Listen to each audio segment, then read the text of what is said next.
I'm drunk as hell. Just in case. Just in case. What are the differences between Kick and Twitch? Huh? What's the difference between Kick and Twitch? They're completely different businesses. They're run by completely different companies. Their methodologies are different. To be honest, Kick likes to copy Twitch and try to be very close to Twitch in the way that they operate. I guess they feel like, you know, a lot of the things on Twitch are nice. You know, for example, the chat and the moving emotes and stuff like that. Kick's being the equivalent to bits over on Twitch, but Kick is way more profitable for a streamer. On Kick, you make way more money because they don't keep as much of a cut as Twitch does. And on Kick, the moderation is reasonable, meaning you can pretty much have free speech on Kick and you don't really have to worry that much about much at all. Now, if you break the law, you're in trouble. But for the most part, you can do whatever you want on Kick without worry. On Twitch, it's like walking on eggshells. This is not an exaggeration. You ready for this? Many years ago, a troll came into my chat and was insulting me in the chat. So I looked at their avatar in chat, and I insulted the way the avatar looked. And Twitch gave me a disciplinary strike, claiming that's a community violations rule for making fun of someone's looks. And I said, are you out of your mind? The guy was outright trolling me. We don't even know if that avatar is really him. And they said, we don't care. Here's a disciplinary strike. What the fuck? That's how bad they are over there. I would never stream over there ever again. Okay, to hell with them. Anyway, let's get back on pace with what we were talking about. I didn't pull it on stream. I wanted to show you the set. I wanted to show you the card and the story. This absolutely will be on my wall of fame. Now, the question is, how do you value it? It could be 60.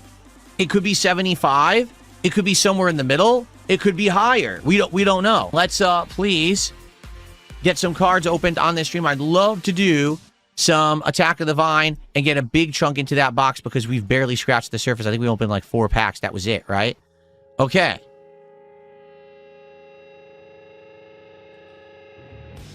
I really had enough of your nonsense. That's why you're banned. And you said to complain. Too bad. You should stop being a bitch and lying and outright talking out of your ass. I don't give a shit. So enjoy your ban. Not a big fan of Imperials.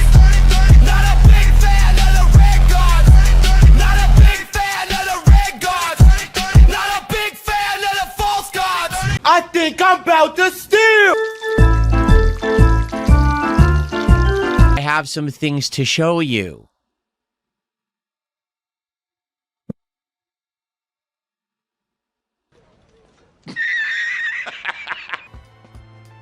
I hope everyone had a great Saturday. I certainly did. Pretty much went exactly how I wanted it to go. Got recuperated from a busy week. Had a lot of time to spend with my wife. Had some great food, some relaxing vibes. And I got to sneak in some time to play the Duskbloods network test, which I was nervous about. Didn't know if I was going to have a chance to do it, but I did.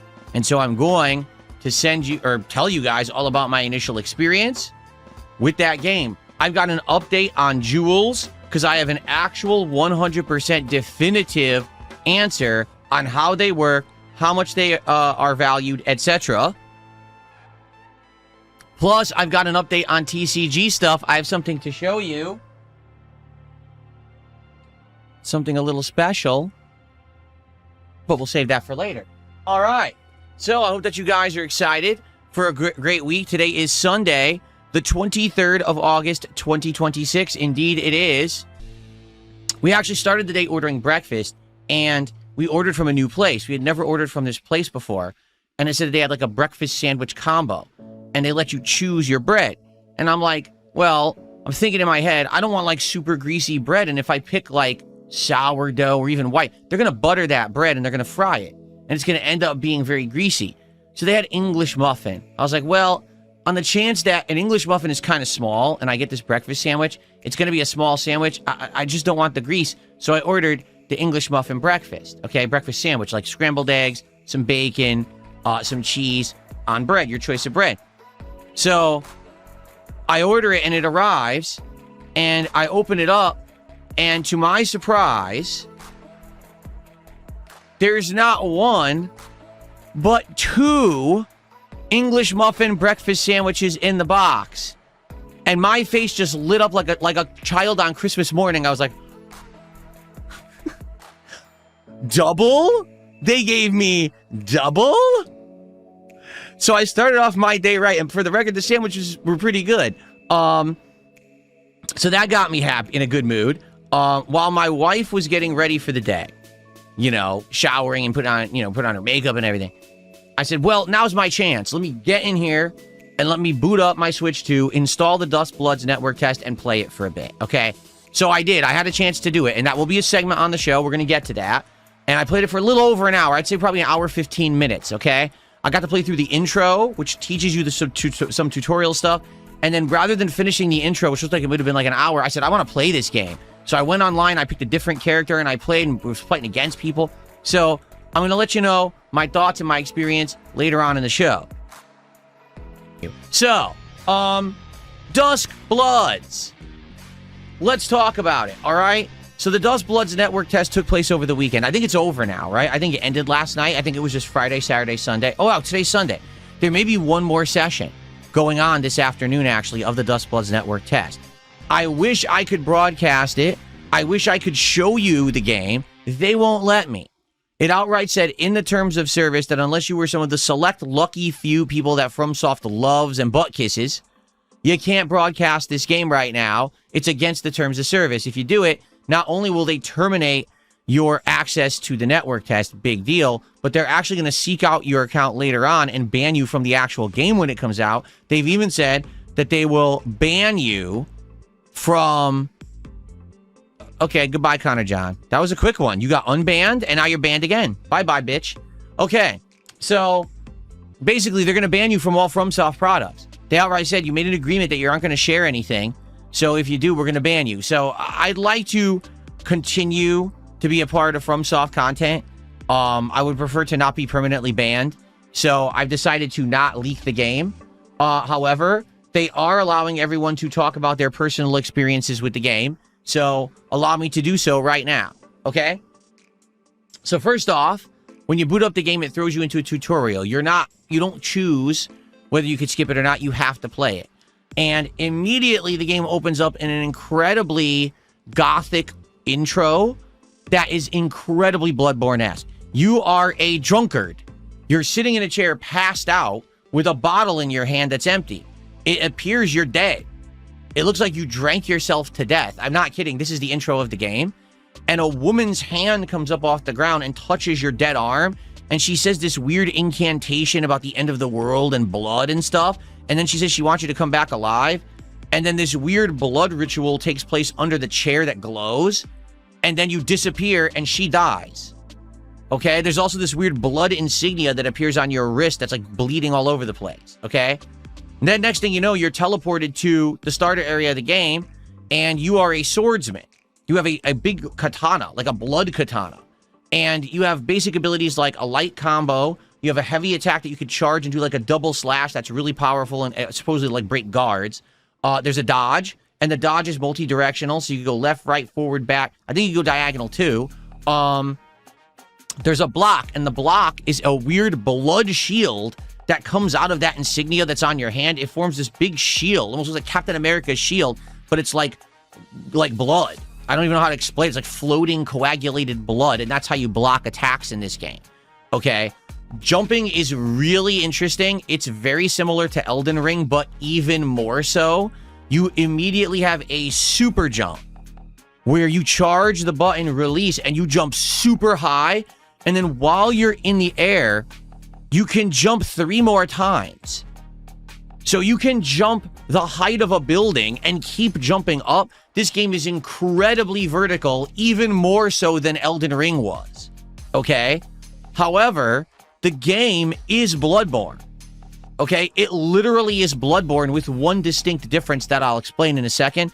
It plays like Bloodborne. It looks like Bloodborne. It has blood all over it, just like Bloodborne. The enemies look like Bloodborne. But I will say this, the enemies are all new. It's not like they took shit from other games and threw it in here like they did with Elden Ring. Night Rain is Elden Ring only with multiplayer, right? No, this is a brand new world, all new enemies, It looks completely different from Bloodborne. It's better, okay, to be honest with you. In fact, it's very colorful. It's very vibrant. Not like pastels like Easter or anything, but it's like really bright fire, okay? And then dark areas, and then like poison, you know, and it really stands out. I really like that about the world. Looks like the environments will be very distinct and very visually appealing, but very gothic. Again, it looks exactly like Bloodborne. I'm not kidding. It's Bloodborne 2.0. That's what they should have called it, except they can't. They don't have the rights to do that, but this is the sequel to Bloodborne, 100%. Okay, so what are the differences between basic Bloodborne gameplay and Duskbloods? There's no parry. There's a new mechanic, okay? The mechanic is this weird shout that you do. So when someone's attacking you, you can interrupt them by doing a shout. What is, you hold your shield up and you press a Y button and you just like interrupt your shield with like, you yell at them. And when you, I know that sounds silly, when you yell at the enemy, they're like, oh, how dare you speak to me like that? And they just get so insulted that you yelled at them that they have a stun meter, and their stun meter actually fills up. Okay, that is a distinct difference between this game and all other FromSoft games. There's a stun meter on the screen at all times for every single enemy in the game, so you know when you can stun them. This even includes bosses, okay? So as you hit them with a combo, the stun meter starts to fill up slowly, but if you do this yell interrupt in the middle of their attack, ooh, they'll get knocked back, and then a big stun appears in their meter, okay? So why are you trying to stun them? When you fill the meter, they stagger, they fall over, they hunch over. And just like when this happens in other FromSoft games, you have a limited time to run up and do like a big visceral attack. The visceral attack is literally a vampire bite. You bite the enemy on the neck and you suck their blood. And then different things happen. Okay, it really depends. If you're fighting a boss, well, you'll do a giant chunk of damage. It's a good way to get a good chunk of damage on a boss fight. If you're fighting a regular enemy, it'll take a big chunk of damage and usually kill them. If you're fighting one of the tougher normal enemies, so let's say not the little minion, but the bigger versions that do big, heavy swings, right? Stuff like that. If it's that style of enemy and you kill them with the bite, listen to this, that enemy becomes your vampire thrall and now is on your side and runs around defending you like a bodyguard. I never expected that. I had no clue the game had that mechanic because I didn't spoil myself on the game. And I was like, well, that's pretty darn unique. Okay, so your goal is to run through the map once you drop, and you can pick where you drop on the map. It's a big open world map with different regions. You want to kill as many low-level enemies as possible quickly because it levels you up. You start getting more HP, more damage output. Then once you get a few levels in, your next goal is to try to grab good loot and to try to get a thrall or two. So you're basically forming a posse around you, because in this game, it's full PvP. If you encounter another person, they come at you right away, and you have to fight. And if you fight each other, it's like a big win for dominance. And whoever wins gets a ton of levels and experience. It kind of absorbs whatever you got from the other guy. So that's your goal, is to get a posse going, level up, and then be able to defeat the other people.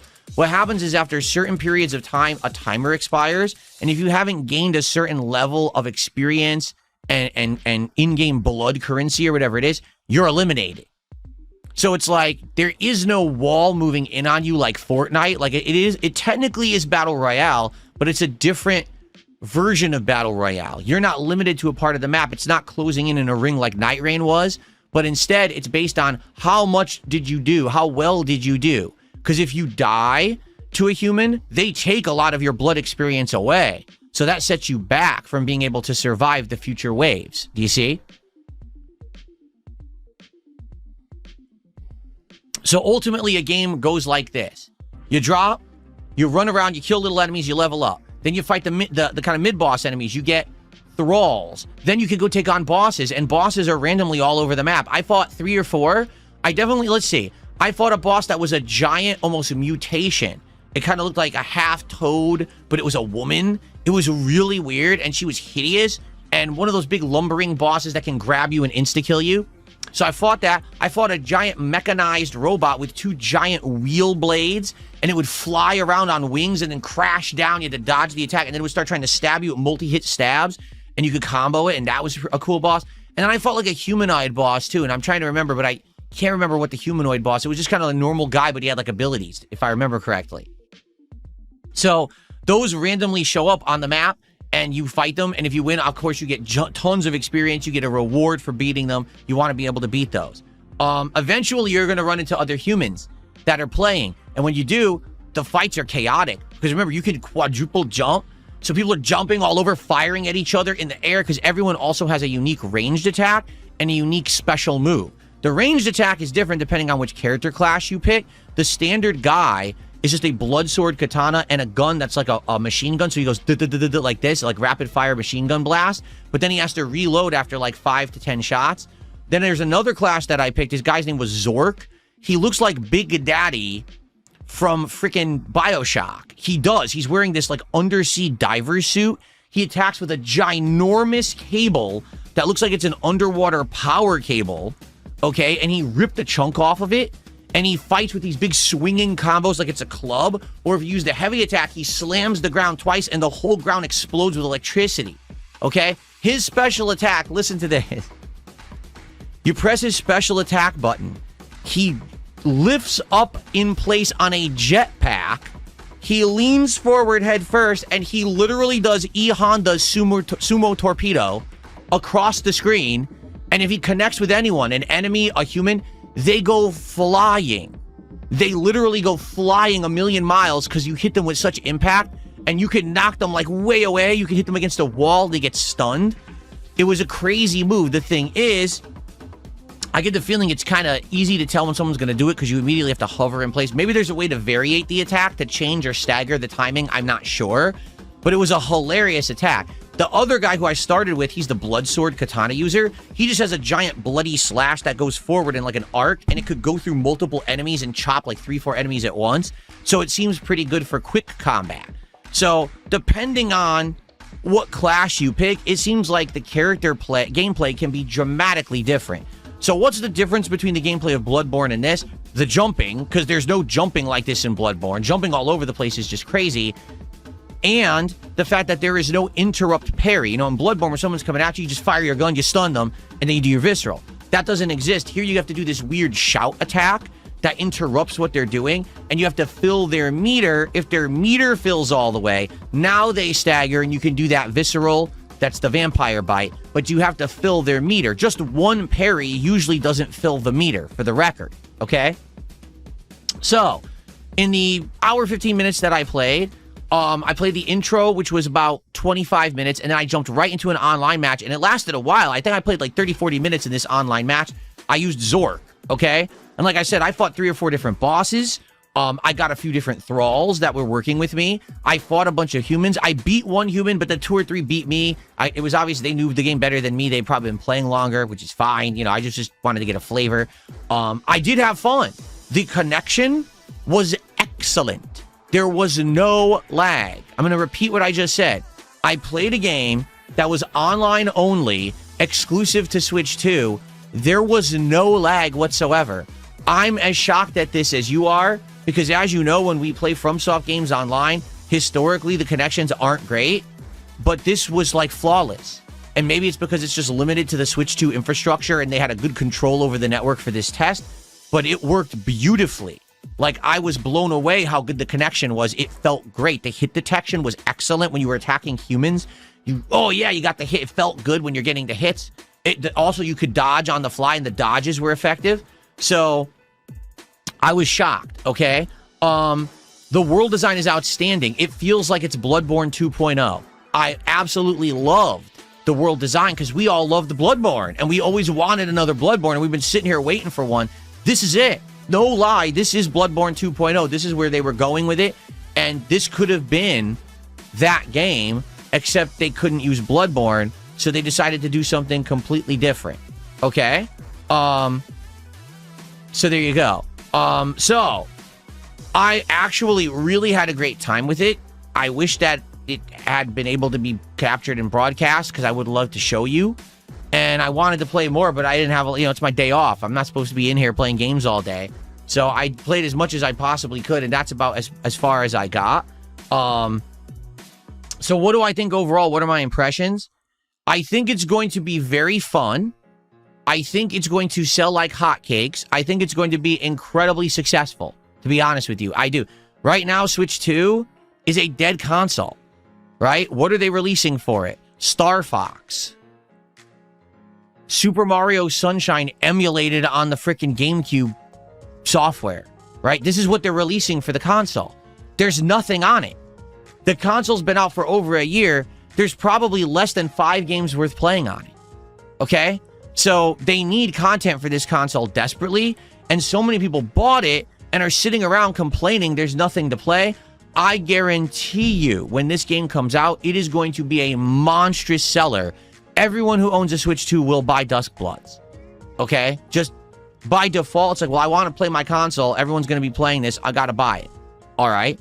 So I'm seeing big numbers coming in for this game. Like, I am. I'm seeing giant numbers coming in for this game once it releases. 100%, I believe that. Now, there was one negative, only one negative, that I have to say about this game, okay? And the negative is, because it's a Switch 2 exclusive, it doesn't look nearly as good as other games that FromSoft has put out recently.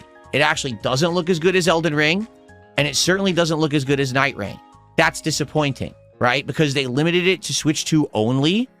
You stuck with that hardware. It only runs, make this clear, it runs at 1080p, okay? You can't change that. It's 1080p game. You can play it at a higher resolution. It just upscales and it looks fuzzy, because that's what happened. I played it at my native resolution of 4K. It looked fuzzy. And that's like, oh. So it kind of looks like Bloodborne, just upscaled, all right? And the frame rate is not steady at all, all right? It is a variable frame rate. In some parts, it'll run at a smooth 60, but a lot of the times when you go to the open world and there's a lot of enemies on the screen and you're fighting humans, it goes down to 30, and I don't think they're going to fix that. I think that is a strong limitation of the Switch 2 hardware. They just can't do better than that, especially with a big open world game like this. Like, take a look at Zelda and stuff. It's kind of the same situation. It can't handle it, and it ends up underperforming. And that's a disappointment. You're playing a brand new exclusive FromSoft game, and you want to think this is going to be exceptionally great. It's not. That is the one shortcoming of this game. Now, the lighting is gorgeous. The world design is excellent. So it kind of sucks you in, and you kind of get distracted, and it doesn't really bother you that much. But there's some points like, oh man, I wish this wasn't on Switch 2. Why couldn't this be on PC? Why couldn't this be on PS5? That's the choice they made. From my understanding, Miyazaki really wanted to make this kind of game, and he thought it was going to be a gamble. And so he worked with Nintendo directly, and Nintendo kind of financed the game. He didn't think that FromSoft themselves were going to 100% finance it, because it was a risk taking the Bloodborne formula and turning it into basically Night Rain. It is. It's like Bloodborne, Night Rain, Elden Ring, all crammed into one. And it plays very well. Like, actually, I can't wait to try the other classes, because I only tried 2 classes, and there's like 6, I think, in the game. There's a sniper class. There's a guy who has a staff that apparently transforms like the cane in Bloodborne. You can do big combos with it. I want to try all that, and I just didn't have time. And what I am curious is, I'm assuming they're going to sell the game at a base price, but I'm assuming they're going to do seasonal content. It seems like that's the kind of game where the game will get stale if they don't update it. So they're going to probably do seasonal, map releases, seasonal character releases, etc. So one negative, 100%. I really wish it was not just Switch 2. I wish it was on other consoles so it would look better. But that's something you're just going to have to accept, that Switch 2 doesn't perform great. It's going to be kind of a choppy game. It's going to be a little fuzzy. But I will say this, and maybe this is just a personal thing for me and you guys disagree. It's sad because you're playing it and you're saying, what a great game, but why isn't it Bloodborne 2? Why isn't it pure PvE? Why isn't it a single-player world? That's what we all want, right? I understand that they're going in a different direction. They just made a multiplayer game with Night Rain last year. Did we really want the next FromSoft outing to yet again be another freaking multiplayer game? Seriously. Like, I don't know if I want another multiplayer game. You know what I'm saying? I'm frustrated because we all want Bloodborne 2.0. We knew they couldn't call it Bloodborne 2.0. All right? But they could have just called it Duskbloods and made it Bloodborne 2.0. Instead, it's multiplayer. That's like, okay, I get it. You know what it is? I hate to say it. This is what has happened. Everyone now believes games as a service is the future. And that's sad. We don't want all games as a service. There are games that are games as a service that work, and we've accepted that. It's kind of a necessary evil, right? But we don't want games that historically were single-player, amazing, standalone experiences to now have to be games as a service, and that's what they've done with this. This should have been Bloodborne 2.0, and instead, it's Bloodborne Elden Ring Night Rain so that they can continuously release seasonal content, and that's disappointing. It looks great. It plays great. It's an interesting concept. I'm excited to actually play it when it comes out. I think it's going to do well.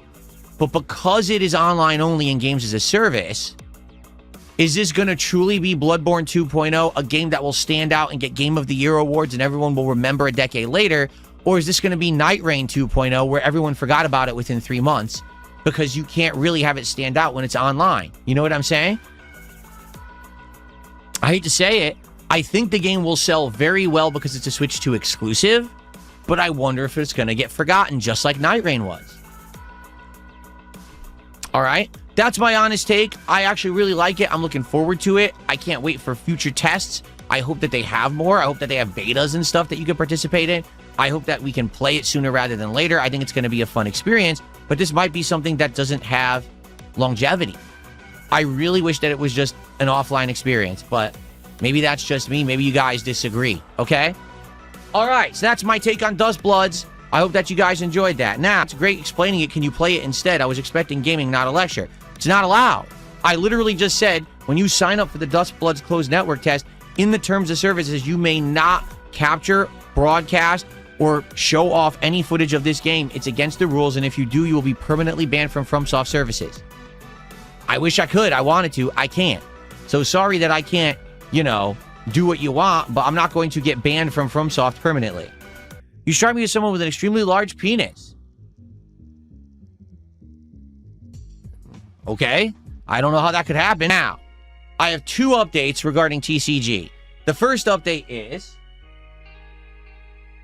as you know, we've been opening Mega Dream EX as our mega bonus packs for when we hit big support milestones, either $250 cumulative on any stream, or if someone does a $100 contribution, we've been opening these packs. Already, I got a God pack, which is absolutely crazy. The pack worth over $700, and we've gotten other various hits as well. It's always nice cards, whether it's holofoils, whether it's reverse Pokeballs, whether it's EX cards, or whether it's actual special illustrations, okay? So, I'm excited to open more. I think we have 7 packs. It's either 7 or 8 packs left of this, all right?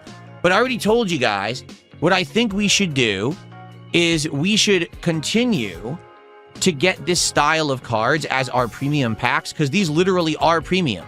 You have a chance at a God pack in every pack. You get nice cards in every single pack.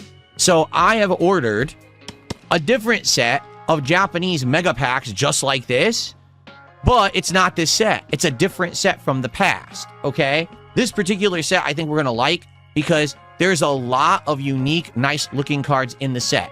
It's not necessarily a set where you're guaranteed big values, okay? Being honest. You could get a God pack, and in that set, there's cards worth a lot of money, but you're not really guaranteed to get those, okay? So, it's still going to be a nice set. The thing is, I don't want to spoil it yet. Once it shows up, I'd like to show you what it is, because I think you guys are going to like this particular set because of the cards. I'll just put it that way, okay? So that is coming. I'll let you know when that's here, and that'll be fun to do after we finish Mega Dream EX, okay? But I have one more update for all of you, okay? And that update is contained in this binder. You might say, what is that binder? What is the update? Well, if you remember last week, we opened a special box of cards. It was a promotional pre-release box of Final Fantasy Blissful Eternity. And in that pre-release box were some really nice looking cards. Not only did I like the art of those cards, but I liked the fact that it covered the entire history of Final Fantasy and didn't really focus just on modern, but the classics as well. And if you remember, it included some bonus card sleeves, which was really a nice touch. And we got a hit in the 9 packs that were contained in that promotional box. We actually got a hit card. It was this guy right here. Yolan Orin, a full art card worth around $25. Now, if last week things hadn't gone crazy, okay, if things hadn't gone crazy, this card would have made my Wall of Fame. But last week things went crazy. We pulled that God pack of Mega Dream EX, etc. Okay, so this card is worth $25. It was on the Wall of Fame for like 5 seconds, and then it immediately got bumped. All right? But it's a nice looking card, and that's a pretty good hit. $25 in a promotional box is not a bad hit whatsoever. So I was very pleased with that, okay? So after we opened that promotional box of cards, I asked you guys, would you be interested in me getting the actual set? And you said no. Most people said, that's fine. It looked nice for a little promo box, but it's not a big deal. We'd like you to focus on other major sets that are bigger TCGs, because the Final Fantasy TCG is not huge. It's small. It's small time, okay? And I said, all right, fine. But in the meantime, I looked into it. Those boxes are readily available, and they're not expensive whatsoever. They're under $100. I think, okay, well, without spoiling, I looked into it, and I was like, you know, I like the cards, and personally, I think I would actually like to get a box for myself. Not one that I'm going to open on stream, but one that will, basically, I'll do off stream, and, you know, I'll do it myself. So I did. And the box was around $70, okay? For the whole box. It's 18 packs, I think 12 cards per pack. All right, so it ended up being like around 200 cards. And I got the box, and it showed up, and I opened the box, and I built a binder of Final Fantasy cards. All right, and I want to show you what the cards actually look like now that I actually have a binder of this set. Okay, ready? I'm immediately going to ban every idiot. Here we go. Look at this guy. You're wasting money on cards? Fuck off. Get fucking banned, you bitch. It's my fucking money. If I want to spend money on something, I can. If I want to share it with you, I can. And you can lick my shit. So fuck off and enjoy your ban. Okay, so here we are. I had it upside down. Oh, the sleeves. I was like, what is that? The sleeves fell out. So these are the promotional sleeves that came with the pre-release box. They're nice. They're Yuna, and you can put cards in them to protect them. So here's what the set actually looks like. All right, as you can see at no, with the one box that I got, I did not complete the set. But I got a lot of cards. All right, so here is the set. This is what they look like in the Final Fantasy Blissful Eternity card set. I got a ton of them, okay? Some of them I got the nice holofoil versions. Some of them I just got the regular versions. And as you can see, I did a pretty good job almost building out the entirety of the set.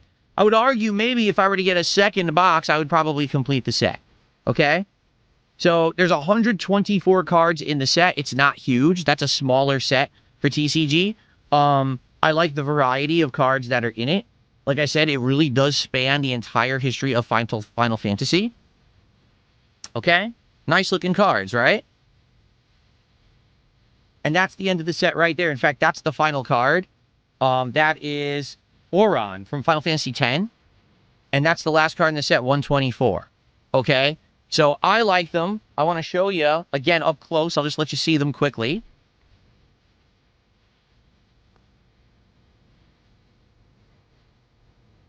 So this is what they look like. As you can see, some of them are nice, beautiful holofoils, while others are just standard cards. Sometimes I got the standard version and the holofoil version. Okay? It all depended, you know, but sometimes you get luckier, sometimes you don't. Okay? So they're nice cards. All right? Now, you might say, all right, we opened the whole box, right? How did you do? As you can see, I almost got the set, but I didn't. I'm short maybe like 10 cards, 15 cards, so I'm close to having the whole set. Well, what about hits? That's what everyone wants to know. What hits did you get? Well, I did get some hits. All right, and I want to show you the hits that I got to show you what they look like. So, first off, you already know this was the hit I got from the pre-release box. That's what the full art cards look like. It's basically the normal art, but they take away all the boxes and the nonsense. They just make it focused on the full art, and they're all holofoils like that, okay? So this one's worth $25. Orin, okay? Then I pulled this guy. This is a full art Wind Drake. Very nice looking card, right? And when I pulled it, I was like, oh, wow. That card looks really good. I'm excited. I wonder, you know, what the value would be. And I looked it up on TCG Player. It's about 13 bucks. So it's a nice looking full art. And I was like, well, it's a nice looking card. I guess I'll just take it for that. It sucks that the one that I got in the real box, all right, sadly, is not a good enough value to even match the one that I got from the pre-release box, all right? But that's life. And then I was nearing the end of the box. I think it was, I'm not even kidding you, I want to say it was either the third to last or second to last pack. And at this point, I've accepted maybe you only get one hit per box of these, right? Maybe that's it. That's my one hit. Okay? For second to last pack, and I had basically resigned myself and said, all right, I like the set. Maybe this is why the boxes aren't so expensive. There's just not a lot of hits in them. And then, right then, near the end, I pulled this.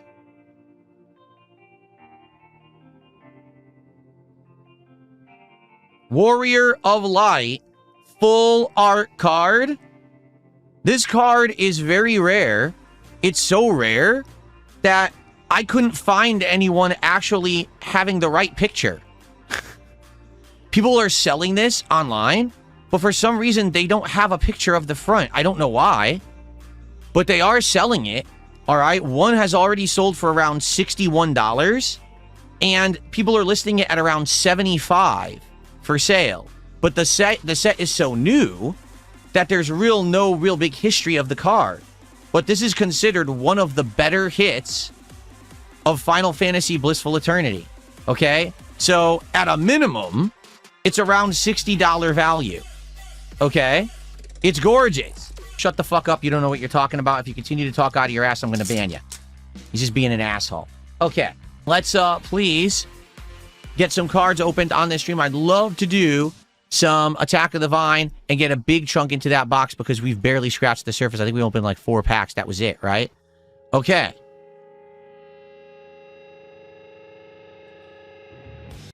I really had enough of your nonsense. That's why you're banned.